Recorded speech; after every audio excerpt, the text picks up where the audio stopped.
एक साथ 25 पार्थिव शरीर मैंने रिसीव किए। कल शाम को 7 बजे के बाद लगभग 7:15 बजे यमुनोत्री जा रही एक बस, 2 बस थी, एक आगे निकल गई थी, एक आगे थी, एक पीछे आ रही थी। जो बस पहले जा रही थी वो लगभग 1000 फीट गहरी खाई में गिर गई।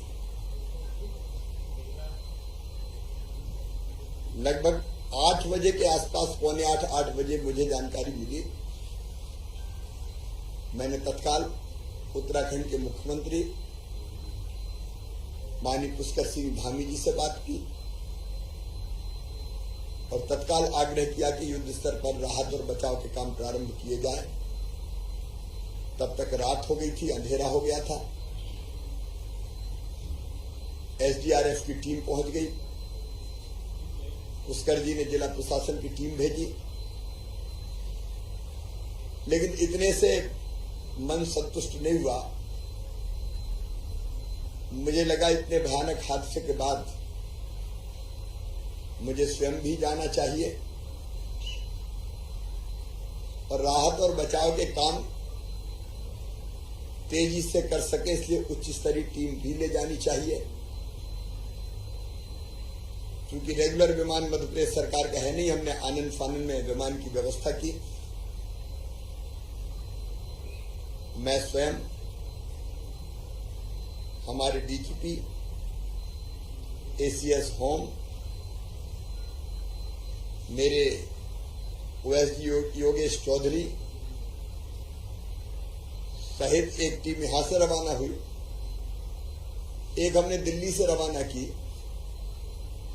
दिल्ली में जो हमारे अधिकारी हैं, यहां से विवेक शर्मा भी हमारे साथ गए और दिल्ली से हमारा जो रेजिडेंट कमिश्नर के अंदर में टीम है, साई मनोहर सहित बाकी लोग वहां से रवाना हुए। लगातार मेरी बीच बीच में चर्चा और बातचीत हो रही थी। माननीय प्रधानमंत्री जी को भी हादसे की खबर मिली। उनने तत्काल राहत राशि की व्यवस्था की। उनका आशीर्वाद मिलता रहा। केंद्रीय गृह मंत्री श्री अमित शाह जी ने भी बचाव के कार्यों की जानकारी ली। रात को लगभग 12 बजे लगातार चर्चा और बातचीत करते हुए हम लोग जॉली ग्रांट एयरपोर्ट पहुंचे। तब तक 7 लोग बचे थे, 19 नीचे से, क्योंकि 1000 फीट गहरी खाई में से लोगों को निकाल के लाना दुर्गम रास्तों से ये आसान काम नहीं था। और तब जब एक जगह नहीं, बस ने कई पलटियां खाई, इसलिए कोई कहीं गिरा, कोई कहीं गिरा, कोई कहीं गिरा।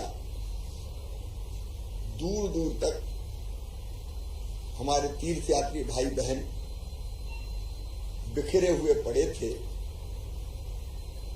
सवेरे जब घटनास्थल पर हमने जाके देखा तो बस पहले खाई में गिरी और कई पलटियां खाती हुई एक पेड़ से टकरा के 2 टुकड़े हो गए। बस का एक टुकड़ा अलग पड़ा था और दूसरा टुकड़ा अलग पड़ा था। पूरी तरह से टूट चुकी थी, कचरा बन चुकी थी, कचर चुकी थी बस। और इसलिए रात में युद्ध स्तर पर काम के बाद में एनडीआरएफ की टीम भी पहुंच गई। लगातार मैं संपर्क में था, मुख्यमंत्री जी के भी और टीम के भी। एक हाथ तो बहुत दूर जाके मिला, जो पार्थिव शरीर से टूट के कट के अलग हो गया था। लेकिन रात को जाते ही सबसे पहले मैं कंट्रोल रूम गया। आपदा राहत के लिए कंट्रोल रूम था, उसमें सारे वरिष्ठ अधिकारी थे। मेरी टीम भी जाके वहां बैठी और घटनास्थल से हमने डीएम से डीआईजी से, एसपी से चर्चा बातचीत की। तब तक बाकी लोग ऊपर लाए जा चुके थे। 7 लोगों को ढूंढने का क्रम चल रहा था। वहां चर्चा करके फिर मैं मैक्स अस्पताल है जहां घायलों को लाया जा रहा था। 3 लोग केवल मध्य प्रदेश के बचे। एक ड्राइवर था, एक पति पत्नी उदय सिंह जिनके फोन के कारण जानकारी मिली घटना की, उनकी पत्नी धर्मपत्नी, और एक और राजकुंवर बाई। उनको मैक्स अस्पताल भी मैंने ही रिसीव किया क्योंकि वो पहुंचते उसके पहले मैं वहां पहुंच गया था। अस्पताल में भर्ती करवाया। कई बार मन भर जाता है। पति ने बताया कि मेरी पत्नी ने मना किया था, उदय सिंह ने, कि मेरा जाने का मन नहीं है, लेकिन मैं जबरदस्ती ले गया। और जो राजकुंवर बाई थी वो बदहवास थी, घायल तो बहुत थी ही। लाशों के बारे में कहती हुई कह रही थी मेरा बेटा कहां पड़ा है, मेरे बेटे को ढूंढवा दो। तब तक मुझे समाचार मिल चुका था कि बेटा अब इस दुनिया में नहीं है, लेकिन मैंने उनको दिलासा दिलाने के लिए झूठ बोला कि आप अपनी चिंता करो, वो ठीक है। बड़े पीड़ादायी क्षण जिंदगी के वो थे। हमने फिर तत्काल रात में ही कैसे पोस्टमार्टम हो पाए, क्योंकि दिन में पोस्टमार्टम होता तो देर बहुत लगती, इसलिए हमने आग्रह किया कि पोस्टमार्टम घटना स्थल पर ही सड़क के पास रात में ही कर दिया जाए, क्योंकि गर्मी के दिनों में डिकम्पोजिंग का खतरा था। और इसलिए मैं धन्यवाद दूंगा उत्तराखंड की सरकार को, रात में ही पोस्टमार्टम कर दिया गया, औपचारिकता पूरी हुई। और लगभग सवेरे 6:30-7 बजे घटना स्थल से हमने आग्रह किया कि देहरादून ही लाए जाएं, क्योंकि हमको सबको खजुराहो लाने की व्यवस्था करनी थी। रात में ही हमने एयरफोर्स से संपर्क करके ये आग्रह किया कि अगर हम बाय रोड ले जाएंगे तो पार्थिव शरीर बहुत देर में पहुंचेंगे, घर के लोग सब परेशान होंगे, अंतिम संस्कार और टलेगा, दूसरे दिन के लिए जाएगा, और सब सुरक्षित पहुंचे। इसलिए जरूरी है कि हम सड़क मार्ग के बजाय हवाई मार्ग से, हवाई जहाज के द्वारा हमारे तीर्थ यात्री भाई बहनों को लेकर आए। सवेरे मैंने रक्षा मंत्री जी से चर्चा की, हमारा आग्रह स्वीकार हुआ, और 1:25 पर एयरफोर्स का विमान जॉली ग्रांट एयरपोर्ट पर उतर गया था।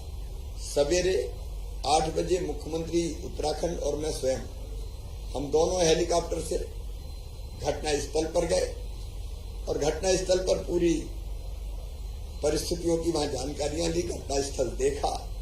और जो मैंने आपको बताया कि बस तो टुकड़े टुकड़े हो गई थी, जो दूसरे बस के यात्री थे वो हमें मिले, वो बस पीछे थी, आगे निकल गई। उन्हें उत्सुकता से देखा भी कोई बस गिर गई, लेकिन उनको पता नहीं था कि हमारे मध्य प्रदेश की बस है।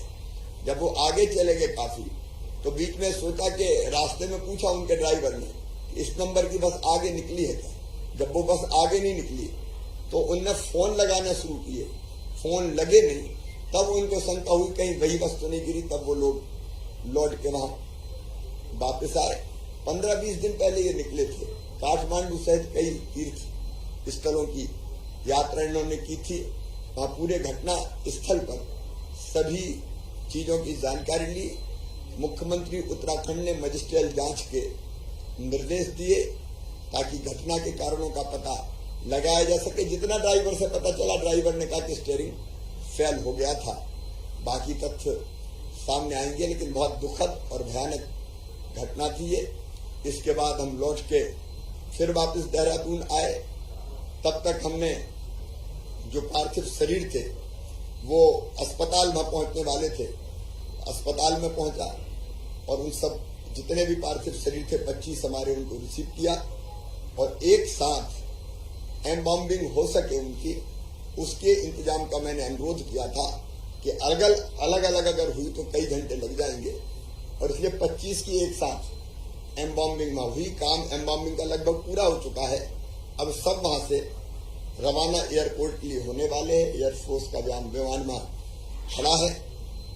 हमारे खजुराहो के सांसद और बीजेपी के अध्यक्ष वी शर्मा जी सवेरे वहां पहुंच गए और ब्रजेंद्र सिंह मंत्री के रूप में मैंने उनको वहां छोड़ा है।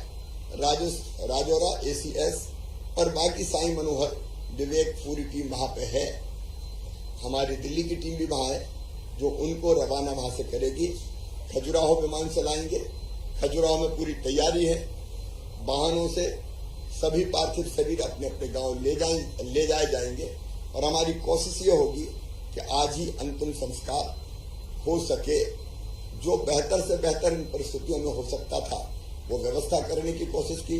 अस्पताल में इलाज तो निःशुल्क हो ही रहा है, लेकिन हमने कल ही मैंने अनाउंस कर दिया था, प्रधानमंत्री जी ने कृपा पूर्वक 2 लाख रुपया मृतकों के परिवारों को राहत राशि देने की घोषणा की। हमने भी 5 लाख रुपया मृतकों के परिवारों को, 50,000 रुपया घायलों के परिवारों को देने का फैसला किया था। लेकिन आस्था कितनी भारी है, मैं आश्चर्यचकित रह गया जब मैंने दूसरी बस जिसके लोग अभी बचे हुए हैं उनसे पूछा कि अब आगे आपको कहां भेजने का इंतजाम करूं। तो उनमें से कुछ लोग बोले अब यहां आ ही गए हैं तो जमुनोत्री जी के दर्शन करके और जल वापस लेके जल भर के वापस जाने की इच्छा है।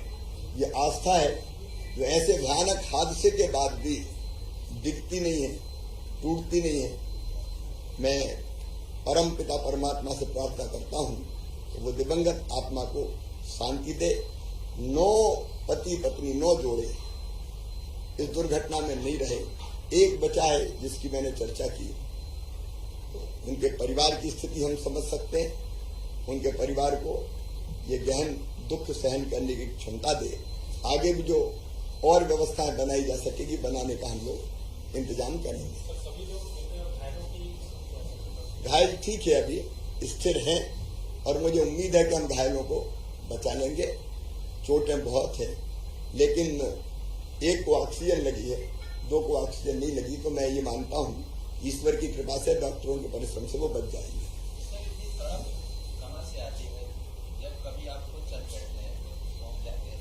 मैं नहीं सो सकता था जब इतने लोग खाई में पड़े हों। तब मुख्यमंत्री के नाते मैं मुख्यमंत्री निवास में चैन की नींद सो जाऊं, ये तो मुझसे नहीं हो सकता किसी भी कीमत पर। और इसलिए ये कहा जाता है कि अफसर चले जाएंगे, मंत्री भेज दो, लेकिन मुझे लगा कि मुख्यमंत्री जाएगा तो राहत और बचाव के कामों में तेजी आएगी, सारा प्रशासन हरकत में आएगा और हो सकता है हम कुछ लोगों को बचा लें, बाकी को ठीक ढंग से संभाल के लेके आ पाए। आखिर मध्य प्रदेश अपना परिवार है और अपने परिवार के लोग गहरी खाई में पड़े हों तो हम घर में कैसे सो सकते हैं। ये ड्राइवर कह रहे हैं। अब ये ड्राइवर ने कहा कि स्टीयरिंग फेल हो गया था, बाकी अगर और कोई तथ्य तो सामने आए। ये उत्तराखंड की बसें थी। मैं किसी को दोष नहीं दे रहा, कई बार दुर्घटना होती है। मध्य प्रदेश की जो बस थी वो खड़ी करके, क्योंकि ऋषिकेश या जो भी डेस्टिनेशन देहरादून में खड़ी करके फिर लोकल बसें वहां जाती है, तो दुर्घटनाएं हो गई, बाकी तथ्य सामने आए।